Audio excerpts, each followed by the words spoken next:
Ahora nos trasladamos, nos movemos de continente y nos vamos a la región latinoamericana, pero para poner la mirada en una parte concreta de este continente que es Centroamérica.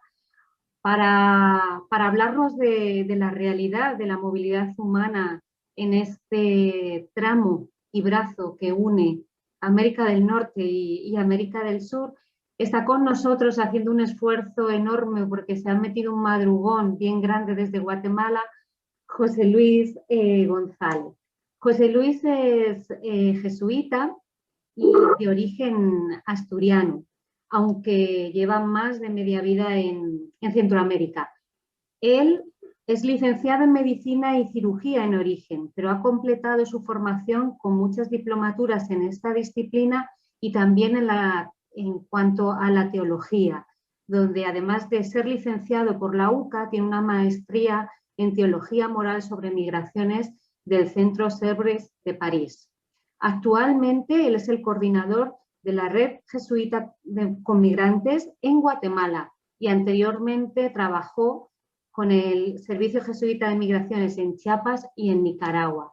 Así que, José Luis, estamos deseando escucharte. Creo que Sergio es quien va a proyectar tu presentación para que no tengas ningún tipo de problemas. Lo manejamos. Le damos por aquí a José para que la pueda poner al principio, si no, yo la tengo lista. ¿Vale, José?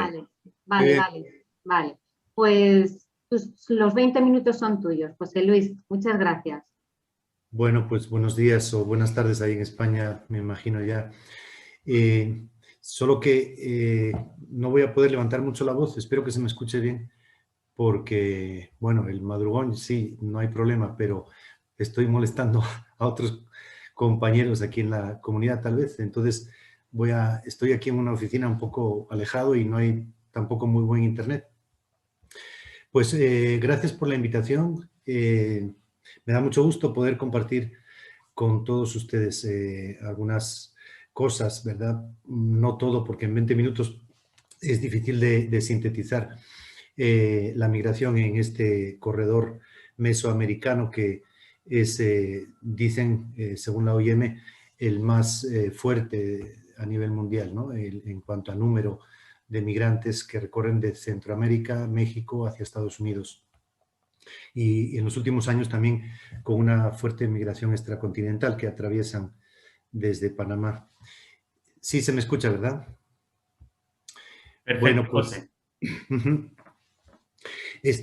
Vamos a comenzar con las diapositivas. He creído importante empezar con 2 o 3 minutos de reseña histórica de la migración internacional en Centroamérica, ¿verdad? En la primera diapositiva hay unas fotos de las huellas de Acahualinca. No se te ve, comparto yo, ¿vale, José? Porque no se ve la presentación. Ah, estupendo. Venga. Tú me vas diciendo para pasar las imágenes, ¿vale? Yo comparto. Sí.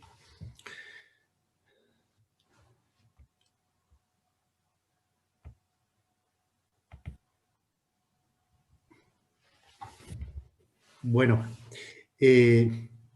no, simplemente que estas huellas, que son de las más antiguas que se conservan en el continente, la primera, Sergio, están en las orillas del lago, en Managua, en la orilla del lago, y es precisamente de personas huyendo.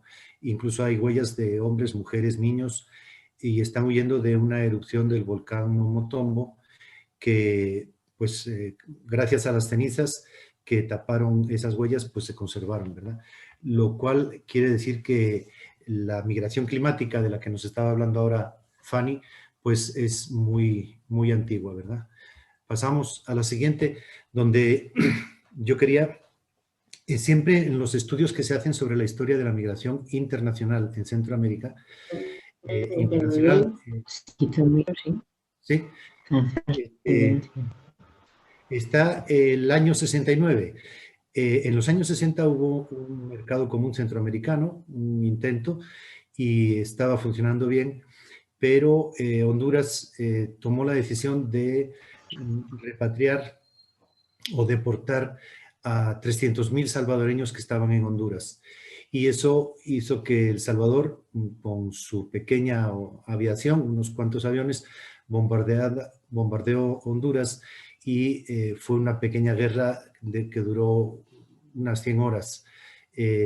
Pero se le llamó la guerra del fútbol porque un partido de fútbol influyó en eso, digamos, se expresó ahí esa guerra. Pero eso disolvió el mercado común centroamericano y dio inicio a la migración internacional de salvadoreños que ya no podían ir hacia Honduras. Y esa, digamos, esa salida a la explosión demográfica de El Salvador hacia Honduras se frenó y entonces comenzaron a ir hacia Estados Unidos. Creo que esto es importante, este dato, porque, digamos, algunas personas sostienen que una de las soluciones a la migración centroamericana está en la integración centroamericana, que se frenó desde ese año, ¿verdad? Llevamos ya más de 50 años intentando una integración centroamericana que además sería mucho más fácil que en otras regiones del mundo, por cuestiones de la misma lengua, la misma cultura, pero sin embargo está frenado esto, ¿no? Bueno, luego pasó muy por encima de las demás etapas, digamos, las guerras que hubo en algunos países, guerras de guerrillas, también influyeron en migración hacia Estados Unidos y campamentos de refugiados en algunas partes de Centroamérica. Luego en los años 90 las privatizaciones, donde se aumentó muchísimo el desempleo y los estados se hicieron más débiles. Luego ya en los años 2000, a principios del siglo XXI, hubo una crisis grande del café que tiene mucho que ver con el cambio climático, porque hay una enfermedad, la roya del café, que es la que ha acabado con muchas de las plantas de café, plantaciones, y la roya del café se desarrolla mejor en los últimos años por el aumento de la temperatura. Entonces, mucha gente son migrantes que salen por la crisis del café, pero en realidad son migrantes del clima, digamos, ¿no? Y los tratados de libre comercio que provocaron que el campesinado en Centroamérica ya no pudiera vivir como vivía antes, porque el maíz, por ejemplo, que es básico, sale más barato comprarlo el que viene de Estados Unidos que producirlo, ¿no? Entonces es una crisis enorme. Pasamos, Sergio. Y otras etapas, digamos, son esos 10 años que hay desde el 96 al 2005, donde hubo varios desastres climáticos grandes. El huracán Mitch en el noviembre del 98, los terremotos del Salvador de enero y febrero del 2001, el huracán Stan en el 2005, que además coincide con el pico de migración de toda esta región. En el año 2005 es cuando más migración hubo de Centroamérica hacia Estados Unidos. Y bueno, el estatus de protección temporal que lo concedió el gobierno de Estados Unidos tras los terremotos del año 2001. Esto es un punto importante porque es un reconocimiento de un gobierno como el de Estados Unidos de una causa climática para poder dar, aunque fuera temporalmente, un documento que permitiera a los salvadoreños, y después también se hizo con el huracán Mitch, bueno, antes del terremoto, con el huracán Mitch a Honduras y Nicaragua. Después la evolución ha ido en el sentido de la externalización de fronteras. En el 2014, la llamada crisis de menores migrantes, que en realidad fue una crisis administrativa de Estados Unidos, pero no fue un aumento significativo del flujo, sino que Estados Unidos tenía un límite de jueces para ver las causas de menores migrantes y se le iban amontonando y por eso pues los metieron en lugares inadecuados y todo eso, ¿no? Pero la fecha de junio-julio del 2014 es importante porque se hizo el Plan Frontera Sur en la frontera sur de México, ¿no? Y pues es la externalización de fronteras que dio un paso más. Ya vamos a ver cómo ahora también llega incluso a Guatemala. En el 2018 hay un cambio significativo, que en octubre empiezan las caravanas y el cambio se refiere a varias cosas. Una es la conciencia de las personas migrantes de ser refugiadas. La primera caravana que salió el 14 o 15 de octubre de 2018, allá en la terminal de San Pedro Sula, decidieron llegar a Tapachula y ahí pedir el refugio en México.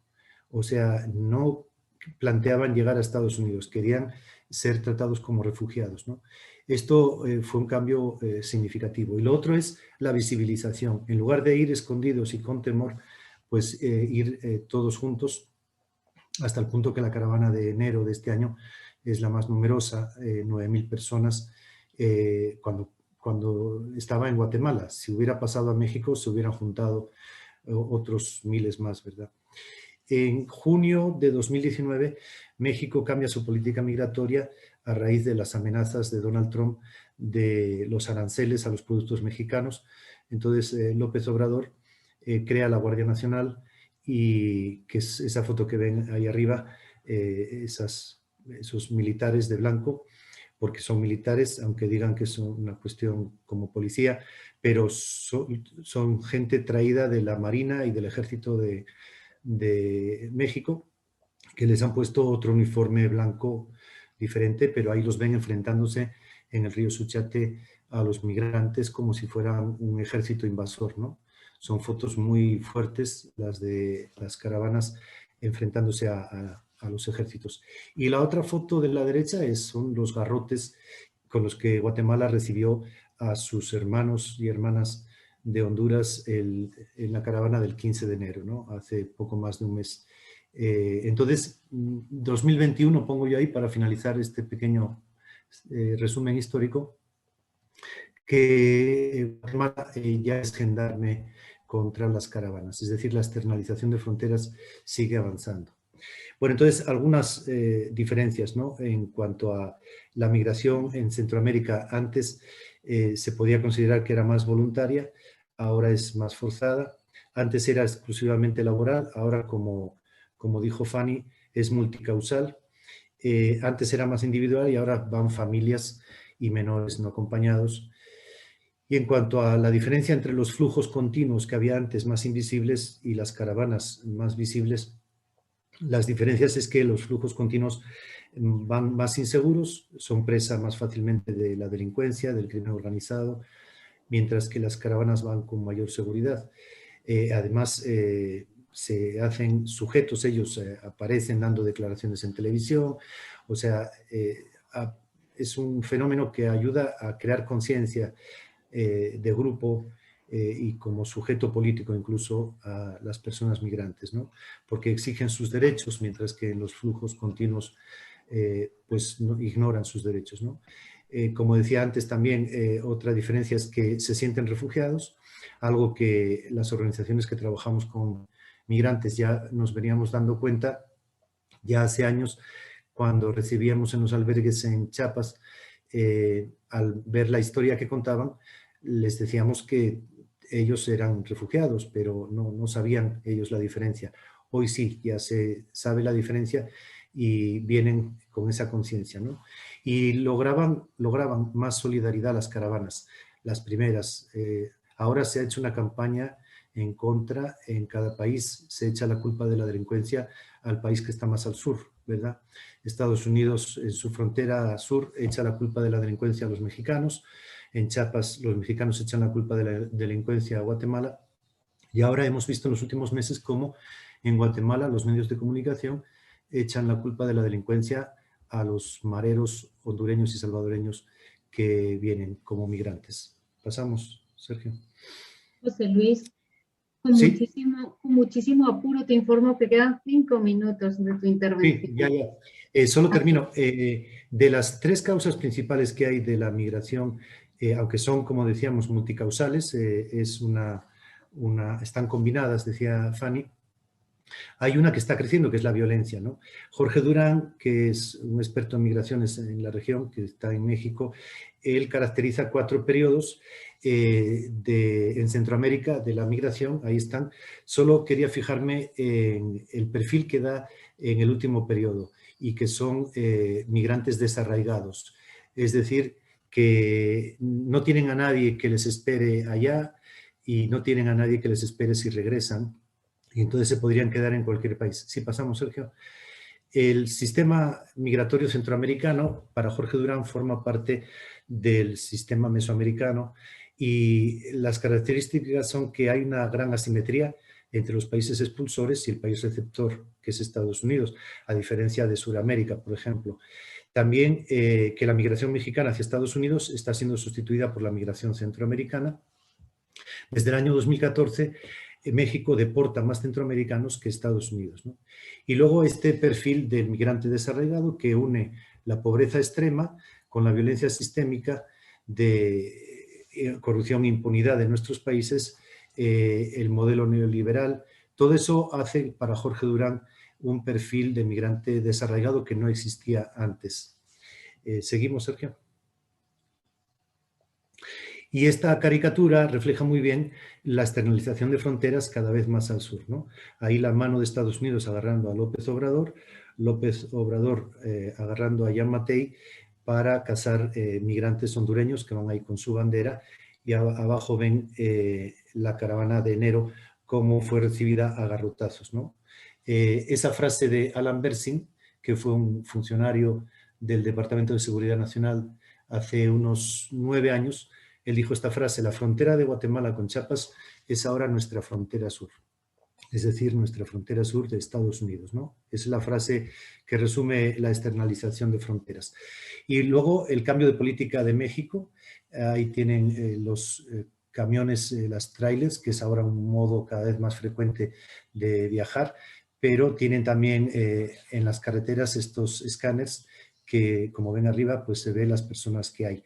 Pero después los funcionarios de migración cobran $100 por cada persona y el tráiler sigue adelante, ¿verdad? Porque la corrupción llega a todos los niveles.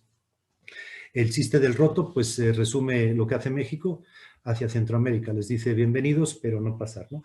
Y esas son imágenes de la última masacre que hubo hace un mes y un día, el 22 de enero, en Camargo, Tamaulipas, de personas guatemaltecas que han sido masacradas, entre ellos 3 o 4 menores de edad. Sí, Sergio, o menores de edad. Sí, Sergio, seguimos. Y sí, quiero terminar con signos de esperanza, ¿no? Primero, bueno, esa imagen de la comunión, de la Eucaristía atravesando el muro de Arizona, son Eucaristías que se hacen con frecuencia de parte de sacerdotes y obispos, y hay gente a ambos lados de la frontera. La pongo porque la Iglesia sigue siendo la que más presencia tiene a lo largo de toda esta ruta a través de albergues y oficinas de atención. Pero después tenemos a la derecha el Cristo de Esquipulas y a Norma Romero, que vino a conocerlo por primera vez, aunque ella, los que sepan su historia, comenzó en el año 95 a repartir comida a los migrantes del tren. Ella es de las fundadoras de las patronas en Veracruz.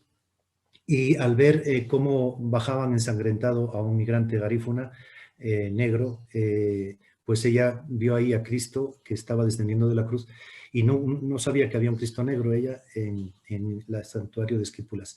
Y abajo, la última foto que ven ahí, es un reconocimiento de Honduras y El Salvador a través de la Cruz Roja a la ciudad de Esquipulas por haber acogido en 1969, cuando la guerra del fútbol, a mucha población salvadoreña y hondureña.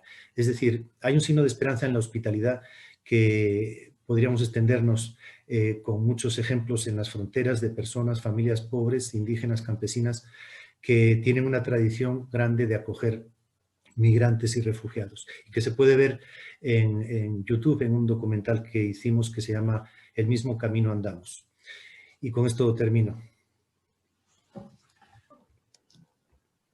Pues, José Luis, muchísimas gracias, porque creo que puedo hablar seguramente por la mayoría de nosotros en muy poco tiempo, y a través de tus palabras y tus imágenes nos has trasladado a esa parte, ¿no?, de realidad, que no por estar más lejos geográficamente tiene que estar más lejos de nuestro análisis y de nuestros corazones, y donde Cáritas sabemos que la Iglesia, organizada de manera diferente, está siendo de verdad, porque así nos lo transmiten también muchas personas, ese signo de esperanza.